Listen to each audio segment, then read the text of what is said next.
ये कैसे मुख्तार पैदा हो गया, कैसे कोई अतीक पैदा हो गया? पैदा तो इन्हीं के कारण से हुआ, इनके संरक्षण में हुआ।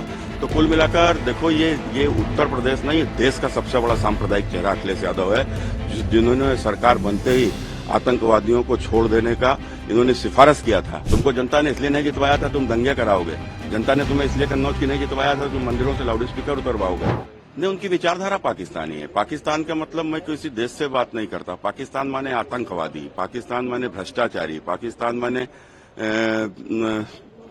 हत्यारा, पाकिस्तान माने लुटेरा। जिस प्रकार से वहां के ऊपर इन 75 वर्षों में 27% जो हिंदू आबादी हमारी वहां के ऊपर समाप्त कर दी गई।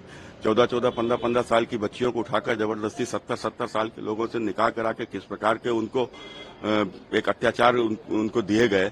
और जो कुछ भी पाकिस्तान में होता है कि हम देखते नहीं है, तो वो उस प्रकार की इनकी प्रवृत्ति है। आज जिस प्रकार से माफिया के घर पे जाना, एक दुर्दांत माफिया, वो भी जो कि विशेष संप्रदाय का था, इसलिए उसके घर में जाना माने माफिया और आतंकवादी प्रवृत्ति को बढ़ावा देना, उकसाना। किस प्रकार से इस प्रकार के लोग निकलेंगे? और इस प्रकार के लोग यदि निकलेंगे तो आतंकवादी माने आज अगर इनकी सरकार आ गई तो भी एक मुख्तार मरा है, न जाने कितने मुख्तार पैदा हो जाएंगे। ये पैदा कर देंगे, हाथ रख देंगे उनके ऊपर। यही तो किया है। ये कैसे मुख्तार पैदा हो गया, कैसे कोई अतीक पैदा हो गया? पैदा तो इन्हीं के कारण से हुआ, इनके संरक्षण में हुआ। तो कुल मिलाकर देखो, ये उत्तर प्रदेश नहीं, ये देश का सबसे बड़ा सांप्रदायिक चेहरा अखिलेश यादव है, जिन्होंने सरकार बनते ही आतंकवादियों को छोड़ देने का इन्होंने सिफारिश किया था। इनके समय पर किस प्रकार से दंगे होते थे और दंगाइयों को बुलाकर किस प्रकार से इनके मुख्यमंत्री आवास पर उनको पूरी तरीके से उनको संरक्षित किया जाता था, उनको महिमा मंडित किया जाता था। तो ये सब देखा है, उत्तर प्रदेश का सबसे बड़ा सांप्रदायिक चेहरा है। और निश्चित रूप से इनको विदाई देना, ये कन्नौज की जनता एक बहुत बड़ा मैसेज देश को देगी। सर, देखा जाए तो समाजवादी पार्टी इस सीट पर दशकों तक अपना कब्जा जमाए रही। 2019 में आपने स्मिथ को खत्म किया। 24 में कितनी चुनौती रहेगी? देखो, समाजवादी पार्टी को दशकों तक कन्नौज की जनता ने कुछ सोच के जिताया था, लेकिन इसलिए थोड़े ना जिताया था कि तुम जिस दिन ताकतवर हो जाओगे उस दिन राम भक्तों को गोली चलाकर हत्या करा दोगे। तुमको इसलिए थोड़े ना कन्नौज की जनता ने जिताया था कि तुम रामचरितमानस को जलवाओगे। तुमको इसलिए थोड़े जनता ने जितवाया था कि तुम अतीक अहमद से कोई उमेश पाल को मरवाओगे। तुमको इसलिए जनता ने थोड़े जितवाया था कि तुम मुख्तार अंसारी जैसे आतंकी और माफियाओं को पैदा कर दोगे। तुमको जनता ने इसलिए नहीं जितवाया था तुम दंगे कराओगे।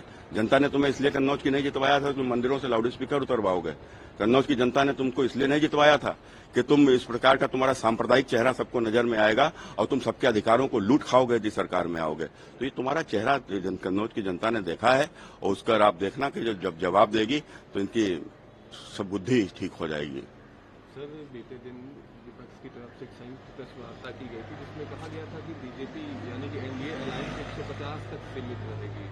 देखो, ये जितने लोग भी ये जिन्होंने प्रेस कॉन्फ्रेंस किया था, किसी के ऊपर कोई केस है, किसी के ऊपर कोई केस है। कोई सीबीआई बुला रही है, किसी को ईडी बुला रही है, कोई जेल गया है तो कोई जेल जाने वाला है। तो ये सब वो लोग हैं और मिलकर केवल के देश का एक प्रधानमंत्री, एक ईमानदार व्यक्ति आया और उस एक ईमानदार व्यक्ति ने जब इनसे हिसाब मांगा और जब सबकी बेईमानी जब सामने सामने सिद्ध हो रही है और इन सबसे जब वसूली हो रही है, किसी के घर से 300-350 करोड़ रुपया निकल रहा है, किसी के घर से 50 करोड़, कहीं 70 करोड़, कहीं 100 करोड़।